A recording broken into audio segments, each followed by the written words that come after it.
Hello students, मैं Praveen Kumar PhD गणित राजकीय वरिष्ठ माध्यमिक विद्यालय मंडोरा जिला सोनीपत से नी फाउंडेशन प्रोग्राम के तहत कक्षा 10वीं के गणित विषय के अध्याय दो चरों वाले रैखिक समीकरण के भाग 2 में आप सभी के बीच में। पिछली कक्षा में हमने सीखा था कि लीनियर इक्वेशंस को किस प्रकार से हल किया जाता है। लीनियर इक्वेशंस को हल करने के लिए हमने ग्राफिकली विधि का इस्तेमाल किया था। ग्राफिकली विधि में हमारे पास 3 स्थितियां आई थी। पहली स्थिति में अगर दोनों लीनियर इक्वेशंस का ग्राफ किसी सिंगल पॉइंट पर अगर कट करता है तो उस अवस्था में हमने पाया था कि हमारे पास केवल एक हल दोनों लीनियर इक्वेशंस का होता है।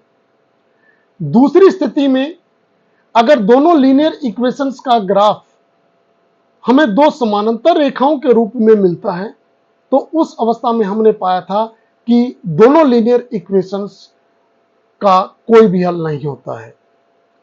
तीसरी स्थिति में अगर दोनों लीनियर इक्वेशंस का ग्राफ एक दूसरे को ओवरलैप कर जाए और एक सिंगल लाइन ही आए तो उस अवस्था में हमने पाया था कि दोनों लीनियर इक्वेशंस के जो है अनेक हल होते हैं। वर्गमूल 3, 2 वर्गमूल 7 या 4/13, 1/19 ये इस तरह के पॉइंट हैं। अगर मैं इनको ग्राफ पर प्लॉट करूं तो मुझे कहीं ना कहीं गलती होने के चांस मिल जाते हैं। इस अवस्था में ग्राफिकली विधि हमारे लिए सुविधाजनक विधि नहीं है जिससे मैं x और y को एग्जैक्ट निकाल पाऊं। तो इस स्थिति में हमारे पास क्या कोई वैकल्पिक विधि भी है जिससे मैं लीनियर इक्वेशंस को आसानी से हल कर पाऊं। आज हम बीजगणित की एक ऐसी विधि का ही इस्तेमाल करेंगे लीनियर इक्वेशंस को हल करने के लिए। यह विधि प्रतिस्थापन विधि है। प्रतिस्थापन विधि के द्वारा लीनियर इक्वेशंस को किस प्रकार से हल किया जाता है आज हम ये सीख पाएंगे। सबसे पहले मैं प्रतिस्थापन विधि को यूज करने के लिए एक एग्जाम्पल लेता हूं। यहां पर मुझे दो लीनियर इक्वेशन दी गई है। x प्लस वाई बराबर 15, 3x जमा वाई बराबर 11। यहां मुझे x और y का मान ज्ञात करना है जिसके लिए मुझे प्रतिस्थापन विधि का इस्तेमाल करना है। सबसे पहले प्रतिस्थापन विधि के अंतर्गत समीकरण 1 या 2 में से किसी एक समीकरण को हम चूज कर लेते हैं। वो हम अपनी सुविधा के अनुसार किसी को भी ले सकते हैं। यहां पर मैंने समीकरण 1 को लिया। समीकरण 1 से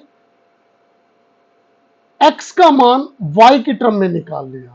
यहां से y को मैंने राइट हैंड साइड में जैसे ही ट्रांसफर किया तो मुझे x का मान मिल गया 5 माइनस वाई। अब ये जो समीकरण मुझे मिला है इस समीकरण का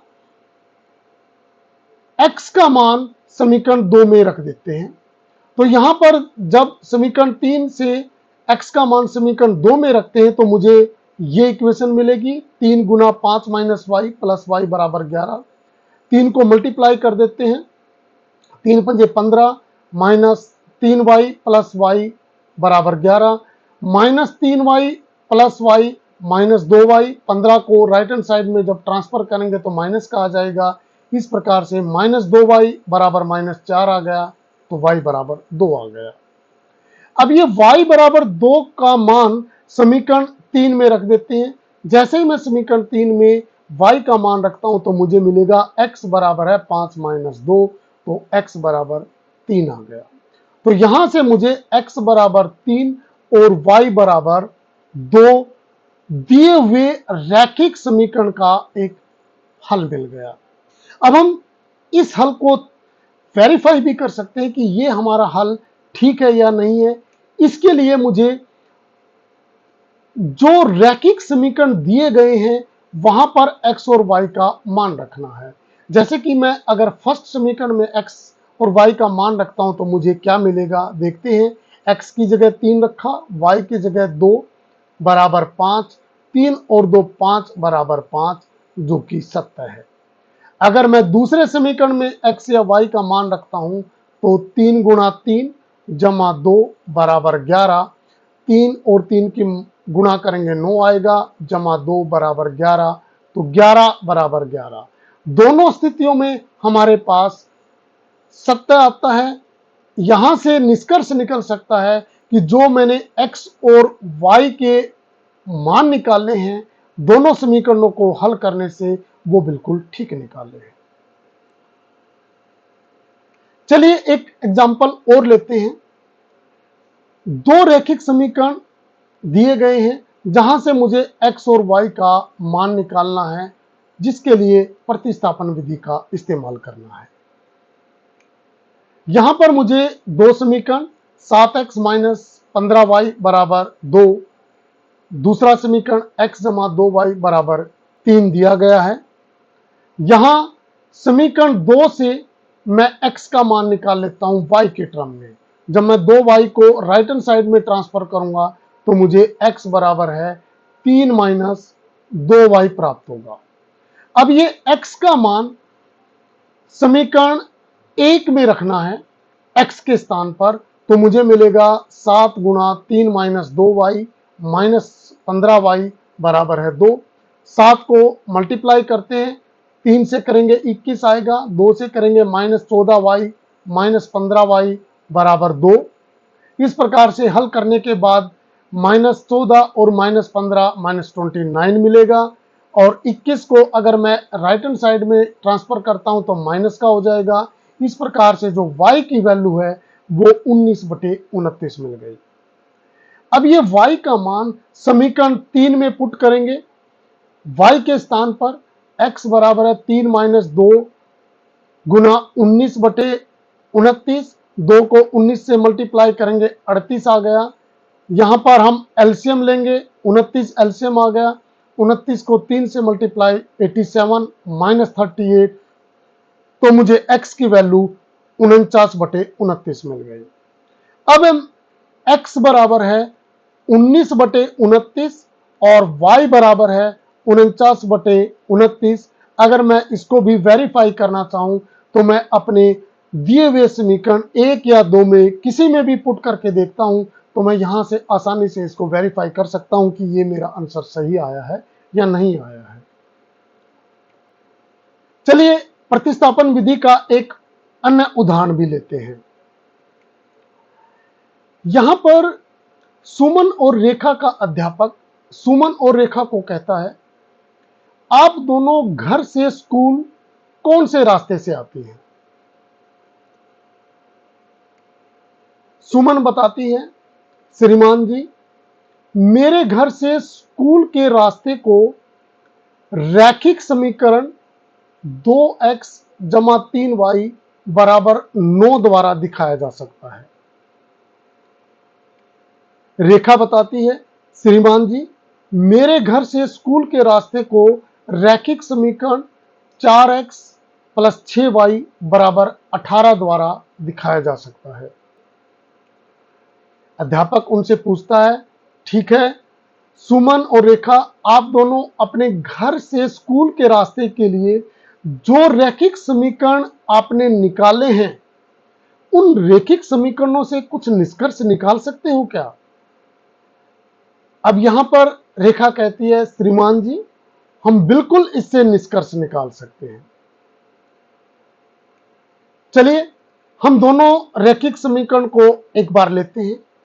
मुझे यहां पर दो रैखिक समीकरण मिले हैं, 2x जमा 3y बराबर 9 और 4x प्लस 6y बराबर 18। दोनों को हल करने के लिए प्रतिस्थापन विधि का इस्तेमाल करते हैं। यहां पर समीकरण 1 से x का मान निकालते हैं। इसके लिए 3y को जैसे ही मैं ट्रांसफर करता हूं तो 9 माइनस 3y, तो x की जो वैल्यू है 9 माइनस 3y डिवाइड बाई 2 मुझे मिल गई, जिसको मैंने समीकरण 3 द्वारा दिखाया है। अब ये x का मान समीकरण 2 में प्रतिस्थापित कर देते हैं, तो यहां पर x की जगह पर जब हम ये वैल्यू रखते हैं तो मुझे मिलेगा 4 गुना 9 minus 3y divide by 2 plus 6y equal to 18। मैं 2 से 4 को काट देता हूं, 2 आएगा। अब 2 को मैं अगर अंदर मल्टीप्लाई करता हूं तो 18 माइनस 6y प्लस 6y बराबर 18। तो 6y और 6y कैंसिल हो गया, तो मुझे यहां पर 18 बराबर 18 मिला, जो कि सत्य है। इस अवस्था में जब लीनियर इक्वेशंस को हम हल करते हैं, एक वेरिएबल को निकालने के बाद दूसरे इक्वेशंस में जब हम उसको प्रतिस्थापित करते हैं और हमें यहां पर कोई भी वेरिएबल नहीं मिलता है, और यहां पर जो भी स्थिति आए, या तो स्थिति सत्य आएगी या असत्य आएगी। अगर स्थिति सत्य आती है तो उस केस में हमारे रूप को अपरिमित रूप से अनेक हल मिलेंगे दोनों लीनियर इक्वेशंस के। तो इस प्रकार से बच्चों हमने यहां पर पाया कि जब दो लीनियर इक्वेशंस को आपस में हल करते हैं तो हम यहां पर अगर सत्य पाते हैं तो हम अपरिमित रूप से अनेक हल को बता सकते हैं। अब रेखा कहती है, श्रीमान जी, हम दोनों का घर से स्कूल का रास्ता एक ही रेखिक समीकरण को प्रदर्शित कर रहा है।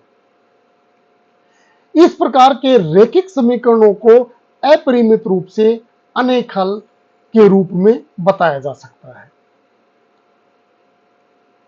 चलिए एक एग्जाम्पल और लेते हैं प्रतिस्थापन विधि को समझने के लिए। हमारे पास राजधानी एक्सप्रेस और वंदे भारत दो ट्रेनें हैं। दोनों ट्रेनें जिस जिस ट्रैक पर चल रही हैं, उन दोनों ट्रैकों को लीनियर इक्वेशंस के द्वारा शो किया गया है।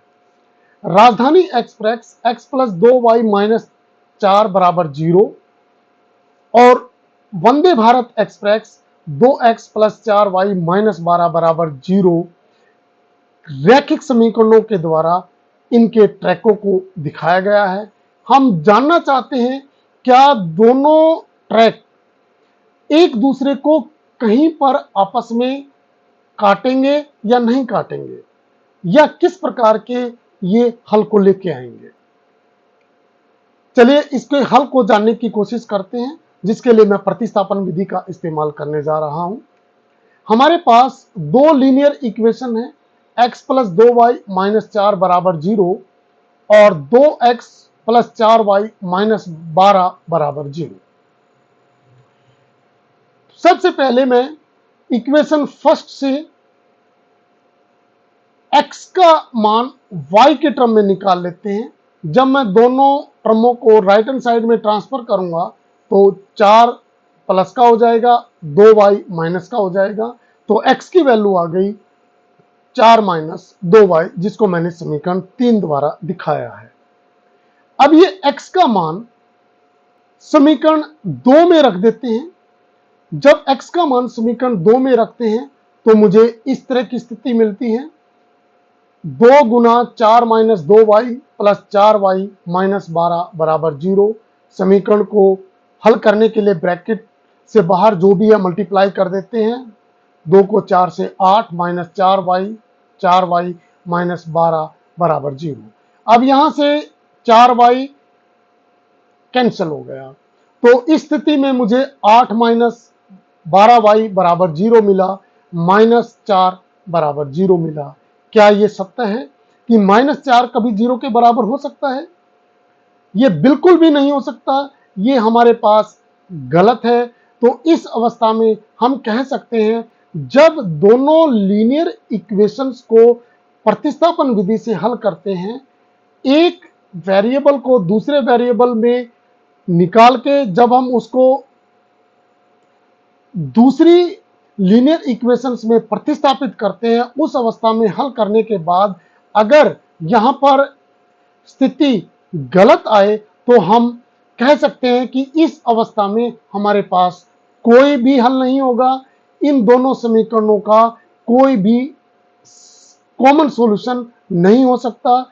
यहां पर जो दोनों ट्रेनें थी वो कही जा सकती हैं कि दोनों ट्रेनों की जो पटरियां हैं वो एक दूसरे को कभी भी पार नहीं करेंगे। इस अवस्था में जो वंदे भारत ट्रेन है और राजधानी एक्सप्रेस ट्रेन है, उन दोनों ट्रेनों की पटरियां कभी भी एक दूसरे को आपस में नहीं काटेंगी। वो एक दूसरे के समानांतर आगे बढ़ती रहेंगी, वो निरंतर आगे बढ़ती रहेंगी और कहीं पर भी आपस में नहीं काटेंगे।